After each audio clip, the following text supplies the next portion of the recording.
après barragiste yi ñu dem ci élimination yi également. waaw ak laaj leen rek ban équipe moo leen décevoir boo xam ne jàppoon ngeen ne il pourrait se qualifier te qualifié wut ban équipe selon ku nekk day tànn équipe am comme ni ñu ko defee sànq rek l'équipe qui vous a déçu. je dirais le Nigeria. C'est l'histoire du Nigeria bi dem en barrage. Oui. bu dee les éliminés nag. je dirais le Mali. Ok.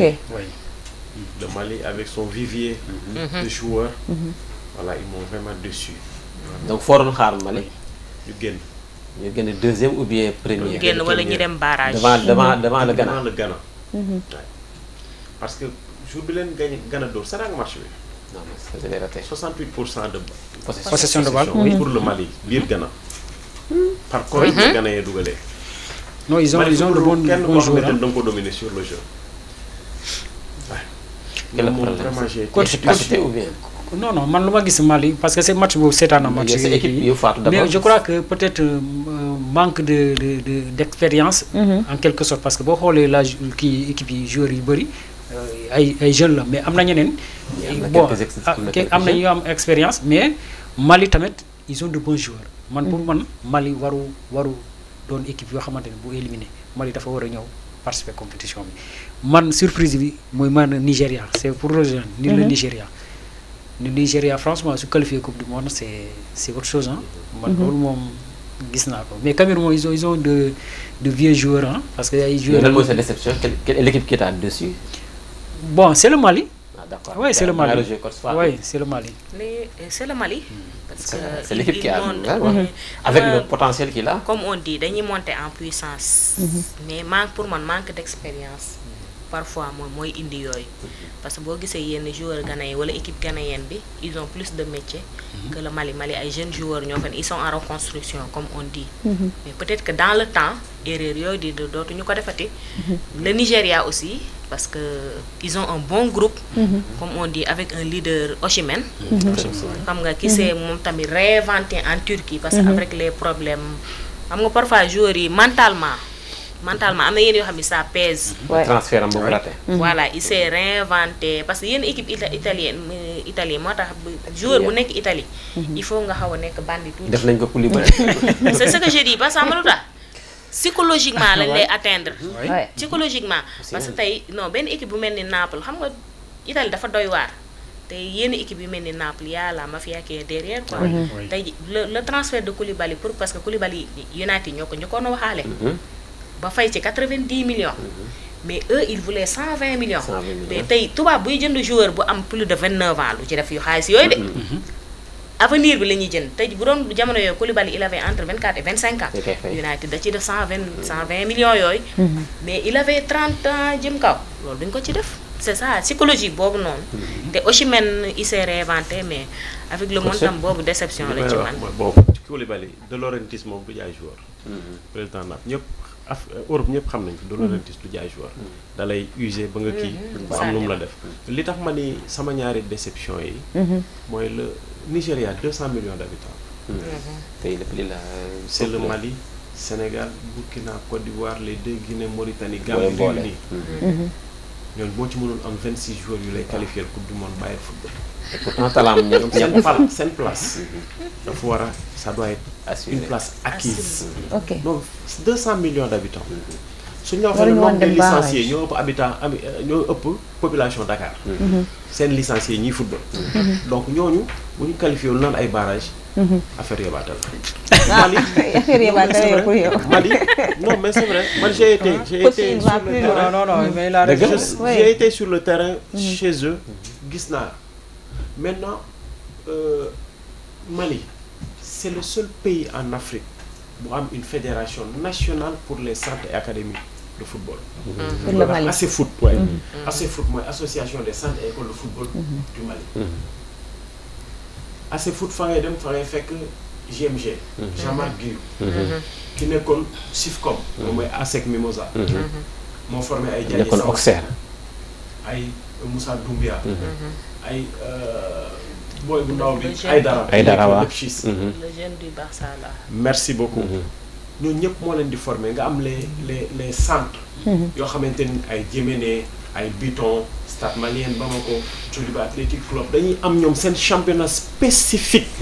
bokk la fi nga xamante ne nii les U17 dañuy football 4 matchs ñu arrêté saison bi. ñu jël leen yóbbu leen ci junior yi ñu wàññi seen i at pour mën leen a insérer ñooñu fële dafa am loolu. ndax le modèle de formation du Sénégal a été copié sur le modèle de formation du Mali. ndax en 94 dafa am benn waaye il est décédé en 2008 bu ñu wax Mamadou Keita Kabi. qui fut le sélectionneur national du Mali. Directeur technique et moo doon premier africain bu toog ci banc de touche en Allemagne. Hambourg. bi ñuy dem Yaoundé 72 moo doon le gardien ñu ko moo tax ñu ko doon wax Kapi c'était le gardien. Capitaine. Il y avait les Salif Keita les Nanou Touré les Sadia Cissé les Siré Diallo les Cheikh Fantamadi Diallo Cheikh Fantamadi Keita. mais Kapi boobu mu ànd ak Sayer Seck ñu jógee Tunis. kii di ñëw Abidjan Kapi Sayer di ñëw Dakar. Sayer toog ak moom ñuy waxtaan mu ne ko dama bëgg def une institut de formation. Jàmbaar à main levée fi ñu toog. trajet bi ci la ko Kapi bindee. d'accord. Babacar le fils à Sayer da ngeen koy gis ngeen laaj ko puisque Sayer. je le salue au passage maa ngi koy souhaiter prompt rétablissement. bi Kapi feebaree en 2006 Sayer moo ko indi fii Dantec. tey ko fi pendant 8 mois jël ko en charge. après par la suite ça n'a pas marché ñu yóbbu ko Maroc 2008 mu décédé. au Point G hôpital du Point G. donc modèle boobu. ñu ngi ko copier ci CSK. mooy centre de formation Salif Keita.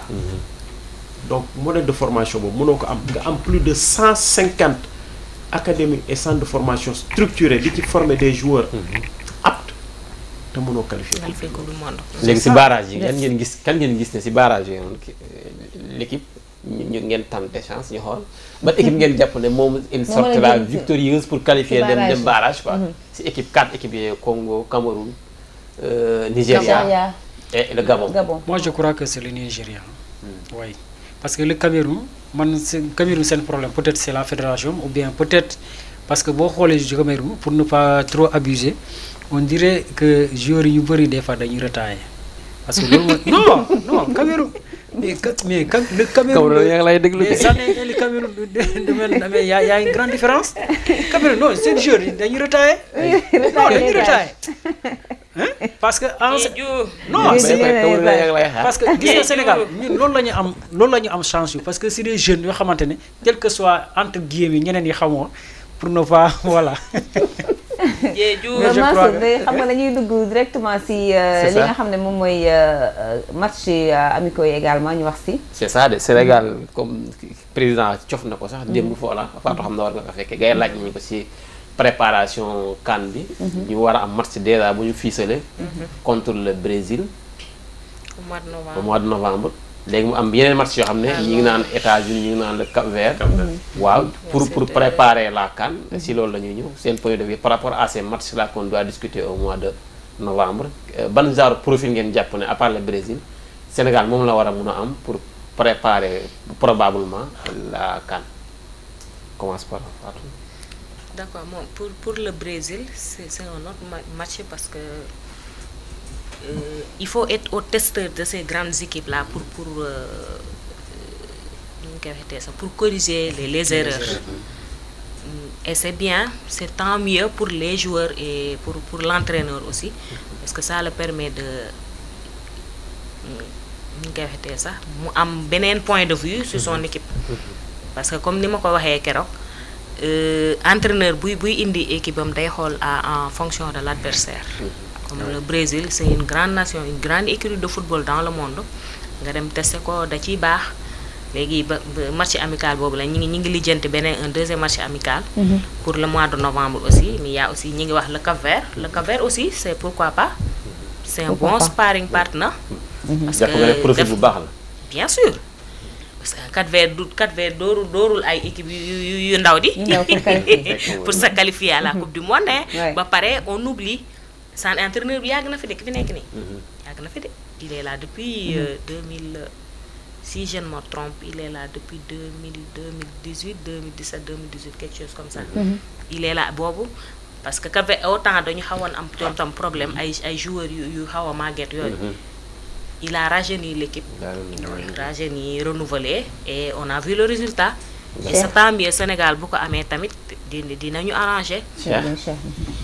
bon match Brésil bi dañ ko engagé pour Coupe d'Afrique. Coupe d'Afrique lañ ciy préparé. oui parce que match amical la. match amical dafa am match de test am. le 15 novembre dañuy football ak Brésil match amical. le 18 peut-être ñu football ak Cap-Vert peut-être parce que dafa am benn organisme benn agence de management boo xamante ni c'est des match testeurs. ñu koy wax Maiden Pool et Entertainment. ñoom ñoo approché Argentine laaj ko kan nga bëgg footballal. Argentine moom moo désigné le Sénégal. parce que match amicaux yi du dëkk yi ñoo koy organisé. dafa am des matchmakers. des matchmakers voilà ñoo koy organisé fay dox. fay équipe yi voilà fay équipe yi wut ay partenaires. déplacé ça c'est ça léegi nag comme dafa am des investisseurs yu nekk Inde. bëgg cee def xaalis bu bëri. ñu wax waa ji na ko délocaliser yóbbu ko Inde. le Sénégal n'a pas accepté. c'est trop loin ici dafa sori. ñu ne nag dañ ko indi Europe. parce que bu ñu ko indi Europe visibilité léegi day gën a yomb. day gën a bëri voilà donc loolu moo tax football ñu le 18 contre l'Argentine. lu tax ma ni match amical ak match test dafa différent match amical dañ koy football nii rek sans objectif. maintenant match test nag comme li Fatou wax day fekk nga xam sa poule. X Y Z laay footballal donc des profils similaires à mes adversaires. D'accord. ñoom laay wut pour des matchs de test. nga xamante ni ça me permettra me jauger les systèmes de jeu que je dois jouer contre. Sinon pour Brésil moom Brésil képp ku ko am ci àdduna comme match amical. jëlal voilà c'est un match de prestige. c'est bien. Diédhiou. man je crois que comme rejoindre nañu ko ñoom ñaari li ñu waxoon parce que le Brésil. Si je ne me trompe pas, le premier match Brésil amical 1-1, on a fait 1-1. Deuxième match, on gagne 4-2. Wow. Le troisième match, ça sera la belle. Moi, je crois que le Brésil. Ce sera la belle. Ouais, pour voir, parce que nous devons venger. Je crois que le Brésil. Parce que bon, le style de jeu du Brésil, c'est presque, on a le même style de jeu avec le Sénégal. On a, parce que le Brésil, ils jouent des xamantene yu xarañ ñoo fi nekk. ñoom Vinicius. D'accord. ñoom ñeneen ñi. Franchement je crois que le Brésil c'est le bon. Un bon profil. Massour donc ñu ngi préparer donc la Coupe d'Afrique si match amical bi. également am yeneen. léegi am nañu leneen loo xam te ne aussi équipe yi nga xam te ni tey ñoo war a dem barrage ak équipe yi nga xam te ne aussi qualifié wuñu si Coupe d'Afrique bi n'est-ce pas ils vont pouvoir se racheter là-bas donc on verra si est-ce que ñoom aussi dinañu am lu ñu fa def Fatou déjà. bon xam nga tey jii boo ratee lu mel ni Coupe d'Afrique xam nga comme ni ko CAF di waxee la plus prestigieuse compétition en Afrique mooy la Coupe d'Afrique te léegi boo gisee Coupe d'Afrique bi ça attire plus en Europe. Ça attire plus. parce que da ngay ñëw wala am na ay talent yu ciy juddu. même am na des chaînes yoo xam ne sax commencé nañ di intéressé wu avant. Il y a beaucoup de chaînes européennes qui commencent à s'intéresser. Mais maintenant il y a plus de journalistes européens qui s'accréditent à la CAN que de journalistes africains. Parce que c'est la réalité. Voilà, vous étiez en Côte d'Ivoire, non? Voilà, même au Cameroun, on a vu France 24, je ne vais pas citer les trucs là, ils étaient trop nombreux là-bas pour suivre la CAN. Parce que le football africain est plus vendable. C'est ça. Est très vendu en Europe. Comme li ñu Afrique grenier la. D'accord. Chaque jour nga gis talent bu juddu. Tay boo gisee ay ñoom Osimhen ay ñoom Sadio ay ñoom autres. ñëw léegi y a de nouveaux talents qui viennent avec les Aïdara du Mali, Sabali du Sénégal, comment s'appelle encore les joueurs du Nigeria là. Nigeria. Oui, j'ai oublié son nom, le jeune Nigérien. Lookman. Ah, Adam de Lookman. Voilà. Voilà. C'est des talents, donc ça, ñoom dañuy ñëw pour promouvoir parce qu'ils se disent que ces joueurs-là, ils jouent en Europe. D'accord. Mais type de football bi ñuy def en Europe ak type de football bi am en Afrique, c'est pas la même chose. Moo tax léegi ñoom ils commencent à ñëw di kii ci football africain bi. Donc kon pour man le football africain est c'est vendable, c'est encore plus vendable et plus visible parce que ci la équipe yi di wane seen bopp ci les joueurs yi ci la talent yi di feeñ. Cheikh Bon, événement le fête là, c'est la 4e fête sportive au monde. Au lieu des Jeux Olympiques, Coupe du Monde, Ligue des Champions, c'est la CAN. La CAN. Donc, pourquoi moi en plus de journalistes étrangers actuellement, c'est parce que des Saoudiens qui vont venir parce que Sadio Mané est là. Des Qataris qui vont venir parce que Abdou Diallo est là. C'est pourquoi engouement bi di gëna am visibilité bi di gëna yokk. Mu commencé nak am nivellement de valeur bo xamanteni ni je me dis le champion d'Afrique bu demoon Euro Coupe d'Europe des Nations, je suis sûr et certain que dina bok ci 4 demi-finales ici. Parce que le niveau est tellement élevé, il y a tellement de niveaux, il reste juste que nous avons des dirigeants qui ont vulgariser plus que ça. Voilà, puisque l'or rek moo ñu manqué. Sinon, tout est là, le talent est là, les idées sont là, les joueurs, les hommes, les ressources humaines sont là. Maintenant, il suffit juste ñu am des dirigeants qui ont rentabiliser. D'accord. Voilà. Parce que mais du yomb également ndax équipe yi nga xam ne ñoom ñoo ñi nga xam ne qualifié wuñu pour la coupe du monde bu ñu demee ci coupe d'Afrique bi dañuy vouloir rectifier seen voilà. Ah mais c'est normal aussi hein, parce que mënoo rater ñaari compétition yoo xam ni léegi compétition yi enjeu yi xam nga lan la. Enjeu bi léegi parce que boo gisee ñun suñu fédération yi boo gisee seen rentrée d'argent yu bëri ci compétition yi la coupe d'Afrique wala coupe du monde. Donc enjeu financier bobu tamit ça joue. Parce que tay bo gagné Coupe d'Afrique tu as maximum 3 à 4 milliards. Ça c'est un plus, c'est ce qui a aidé le Sénégal, hein, n'oublions pas, en 2022. Mais si ça permet, parce que ça te permet de développer, de compenser yenn dépenses yi et autres parce que amoo sponsoring boo xam ni mën na la jox 1 milliard bu ngay def ci football bi mun tane donc tey ji équipe bi nga xam ne dafa raté la coupe du monde il va se racheter pour la CAN enjeu yooyu noonu tamit buñ ko ci fàtte waaw ci même lancé bi rek fédération yi ñoom fi ñu jëlee xaalis ci compétition yi la ak projet goal FIFA te loolu toutes les nations ne sont pas éligibles. C'est pour la petite catégorie. Voilà. Donc en plus équipe bi nga xamantene dañuy ñëw Coupe d'Afrique ta qualifié wuñ Coupe du monde, loolu c'est pas maintenant que ça a commencé. Au contraire, équipe yi daan jël Coupe d'Afrique bu bari sax daaw ñu dem Coupe du monde. OK. Voilà, daaw ñu qualifié Coupe du monde. Donc c'est pas une nouveauté, mais je sais une chose quand même. Il y a un nivellement de valeur sur tout entre les équipes. Voilà, parce que ceux qui étaient en haut dañu stagné légui ñi ci souf ñom ñuy yéeg. C'est ça. Djeju.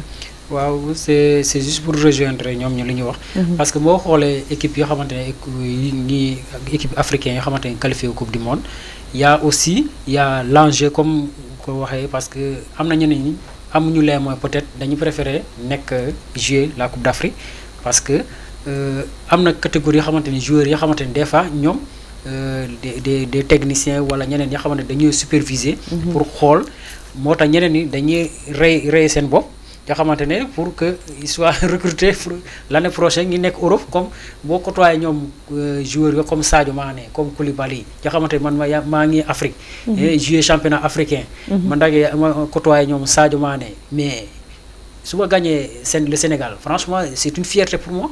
Loolu mooy wone peut-être année prochaine je serai peut-être recruté wala un recruteur dina ma gis mu yóbbu ma Europe.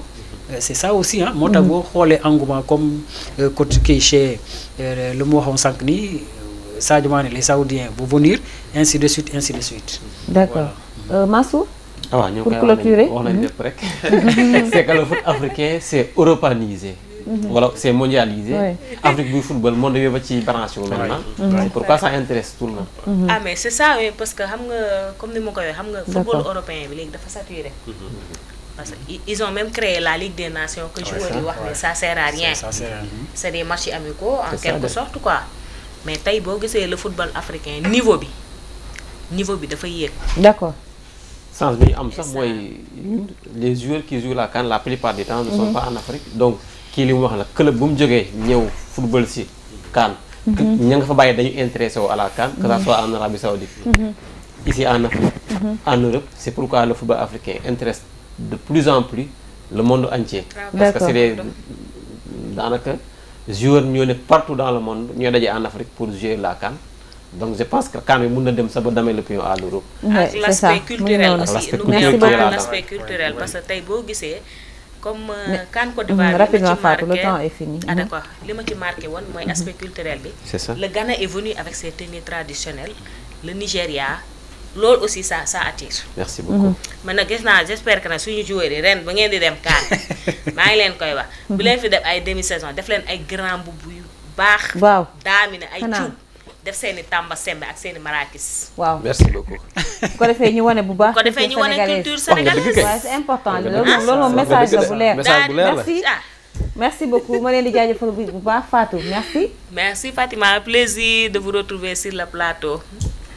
Cheikh yow aussi ñu lay jaajëfal bu baax a baax si ñëw bi. merci Fatima, merci Fatou Diassé et Diédhiou et Wordcom Santos Petaw Abdou Ndiaye ak ñi ñu doon seetaan ñëpp. am na koo fàtte. voilà loolu laa bëgg a wax de. waaw sax ngeen xam na boppam. nuyu na boppam. nuyu na boppam boo xoolul fii sax de. nuyu na boppam. Mansour. waaw merci. merci beaucoup. du ma bàyyi de Fatou tant que ñëw débrief du ma la bàyyi. ñu ngi lay xaar day ñëw débrief si la xanaa nag boobaa da ngay ñëw bind. dañuy échanger. ah bien sûr. Ah, da c'est ngeen ça. di kii rek. merci à tout le monde. jafalaat bi incha allah gars yi. Merci à tout le monde, merci Fatou, merci consultant, aussi Diassé.